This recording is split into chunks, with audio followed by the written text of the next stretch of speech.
საყოველთაო აღწერის მიხედვით ბათუმში განსაკუთრებით გაორმაგდა მოსახლეობის რაოდენობა. აბა, ხა ვინიბადები. ადრე 4 და 3 შვილი ყავდა, ახლა 2 მაქსიმუმ 1.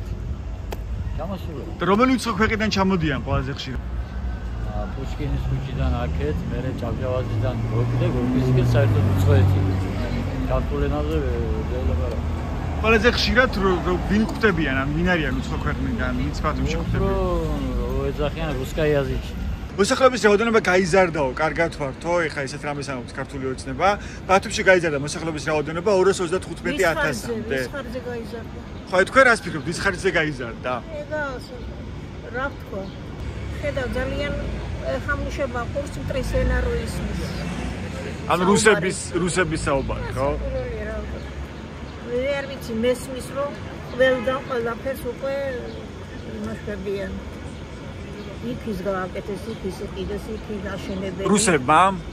ასე ამბობენ და მე რა ვიცი. ოკუპაცია არა, მაგი? არა. ანუ მოსახლეობის ზრდა კი არა, ოკუპაციაა, თქვენ ფიქრობთ? აგრია, დაგვიყრეს თვითოვიანად. ომის გარეშე. როცა მოსახლეობის რაოდენობა იზრდება უცხო ქვეყნის მოქალაქეების ხარჯზე, მათ შორის ოკუპანტი ქვეყნის მოსახლეობის ხარჯზე, ხო, ანუ რუსებს გულისხმობ, ეს არის აფრთხის შემცველი თქვენი აზრით? არ არის? თქვენი აზრით რას უკავშირდება ბათუმში მოსახლეობის რაოდენობის გაზრდა?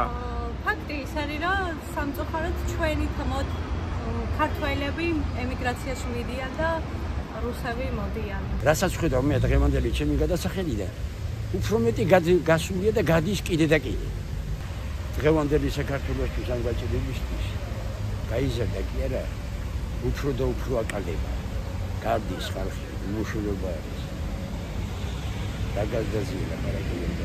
მართლა ძალიან კატასტროფულია მდგომარეობა, იმიტომ რომ შობადობა ცირდება, ანუ ადგილობრივი მოსახლეობისთვის ვერ იზრდება, პირიქით კიდე ამას ემატება იმიგრაცია, ფაქტურად ზრდა მოდის უცხოელებზე რა. ფაქტურად ახლა ქალაქშიც მოძრაობთ, ბულვარშიც, სხვადასხვა სამსახურებში, ბევრი მართულებით ხდება სლავური წარმოშობის და რუსულ ენაზე მოსაუბრე ადამიანები და ფიქრობ, რომ აი მათი ეს გავლენაა ბათუმში მოსახლეობის ზრდაზე. არის თუ არა პრობლემა ქვეყნისთვის, მაშინ როცა ოკუპანტი ქვეყნის მოქალაქეები მასობრივად შემოდიან ქვეყანაში და მათ ხარჯზე იზრდება მოსახლეობის რაოდენობა დიდი ალბათობით.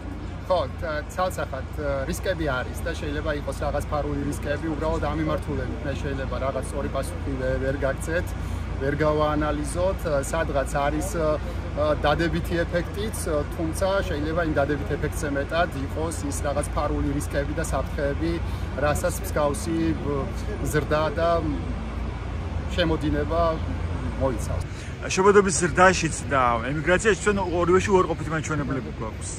ამის მიუხედავად გაიზარდა ძალიან მნიშვნელოვნად მოქალაქეების რაოდენობა, მოსახლეობის რაოდენობა ბათუმში. არა ქართველებს, მიგრანტების და სოფლებიდანაც ჩამოვიდა ჩვენი მოსახლეობა. უფრო რომელი ქვეყნის მოსახლეობა შემოდის მასობრივად? რუსები რა ვიცი. ანუ რუსების ხარჯზე იზრდება ზოგადად ბათუმის მოსახლეობა. გაიხედა რუსები არიან.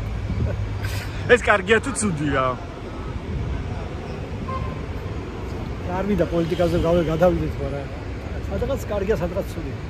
კარგია იმ ხრივ, რომ შემოგვთ ინვესტიცია, კიდევ თუ არ ინდა ფული იხარჯება, ხო, მათ მხრიდან. მეორე ცუდი ისაა, რომ ჩვენს ბალანს უარყოფითისკენ მივიღავს და სადღაც ეს ცუდად იმოქმედებს. არის ისე თვითონ ხილი რუსეთშიც არის ოპოზიციური ძალა, ხო?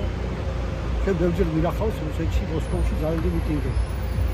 ალბათ იმ წელს ვერ გაუძის და ამერდა ბევრი დღეს კარგის იქიდანაც ახერინეს ისეთი ალბათ ის ხალხი რომ ჩამოვიდა ჩვენთვის ეს ხალხი საფრთხეს არ მოტარებდა მაგრამ იმას შემოგვება ბევრი და დარღვეული აქვს კანონი ოკუპაციის შესახებ ჩამოსული ხალხის თვითონ ადგილობრივი მოსახლეობა არ გაზრდილა ფიქრით მე ვიცი რასაც მე ბრძნავდაში რასაც თქვენ აკვირდებით ხო და ჩამოსოთ ძირთად ვინ ჩამოდის რომელი ქვეყნის მოქალაქეები ჩამოდიან სლავური წარმოშობის რუსები უკრაინელები ბელორუსები მაგრამ ის ომის დაწყების წინ რომ ჩამოვიდნენ ბევრი წავიდა მაგრამ მაინც ბევრი არიან შეიძლება ვთქვათ რომ ეს კარგი ამბავია თუ კი მოსახლეობის რაოდენობა იზრდება უცხო ქვეყნის მოქალაქეების მათ შორის რუსების ხარჯზე მე მგონი არა მე როგორც ვფიქრობ ხედავთ საფრთხეს, როცა ოკუპანტი ქვეყანაა რუსეთი, ხო? ჩვენ მასთან საომარი მდგომარეობა გვაქვს და ამ ქვეყნის მოსახლეობა შემოდის აქ და რჩება საცხოვრებლად და დიდი ალბათობით მათ ხარჯზე გაიზარდა მოსახლეობა. ხედავთ თუ არა ამაში რისკებს და საფრთხეს?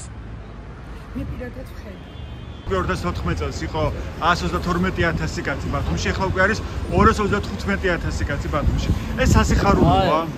არ არის ასე, ვიდრე რაც ახალი მშენებლობებია, ხო? ჩვენთვის კი არ არის. ამოცხოვლებისთვის არის შენდება, მაგრამ ხედავთ თუ არა საფრთხეს უშუალოდ იმასში, რომ რუსეთის მოქალაქეები, როგორც ოკუპანტი ქვეყანა, მათი ქვეყნის მოქალაქეების აქტიურად შემოდიან ქვეყანაში. რა თქმა უნდა, არა. მე მგონდეს ის მაგირათო მე მზიან, ხო, იმათ რა. ეს სუსი საერთოდ რაცა ნაგასაკეთე სამინისტროში და ამ ორგანოებმა მის მაგირათო მე მიყურონა მე გამიჭირო რატომ იქცევიან ასე რატომ იქცევა ასე ოცნება თქვენი დაკურებით ოცნების მთავრობა შეიცვალა ვიქტორ ხო ავედით რუსეთისკენ ესეთი კანონებია რომ როგორც რუსეთში და საბჭოთა კავშირის დროს მათ თვითონ გადარიან და აგე აინაღო ჩვეულებრივი ადამიანები ნაღლებად რამეში მეხუთე ესედაც ჩვენ მენტალიტეტი უმეტესობა მე არა პირადად არც თქვენ არ მაგრამ ისინი ვინც აქ ცხოვრობენ აბა ევროპა გინდა მე ნაცხოვრები ვარ და თუ რომელ ქვეყანაში ცხოვრობდი გერმანია როგორი იყო იქ ცხოვრება რამდენი წელია იქ ცხოვრობდა როდის 30 წლის დაუბრუნდი უკან 60-ში ვიყავი მეთქი და 30 წლის წინ. ანუ მას შემდეგ რაც დამოუკიდებელი გახდა საქართველო, ამის შემდეგ წამოხვედით. 96-ში ჩამოვედი. წავედი. ბევრი ემიგრანტი ყავს საქართველოში, შემოსული ხალხი ბევრი ყავს. ამიტომ მაცხოვრებელიც გაიზარდა. საიდან შემოდიან ზირთად რომელი ქვეყნებიდან? ალბათ რუსეთი, ირანი, უკრაინა, ბელარუსია. ყველა ის ხალხი ვინც ადრე ჩამოსულა. ქონია კონტაქტი ქართულ ადამიანთან. ანუ ის რომ შობადობა დაბალია და უარყოფითი კოეფიციენტი გვაქვს, ანუ გარდაცვალება უფრო მაღალია ვიდრე შობადობა, ასევე ემიგრაციაში მიდის ძალიან ბევრი ადამიანი ამ დრომდე. და ამ დროს იზრდება მოსახლეობის რაოდენობა. შეგვიძლია თქვა თუ არა რომ ეს არის რაღაცა კარგის მაჩვენებელი? მე ვფიქრობ რომ ზოგიერთი ქვეყნის მაგალითი უნდა ავიღოთ. შობადობა რო გაიზარდოს, სახელმწიფოც უნდა ეხმარებოდეს შვილის ასდაში, რაღაცა სოციალური დახმარებები უნდა იყოს. არ თუ არა საფრთხე განსაკუთრებით რუსეთიდან მოქალაქეების აქტიური შემოსვლა, იმიტომ რომ რუსეთი ოკუპანტი ქვეყანაა საქართველოსთვის.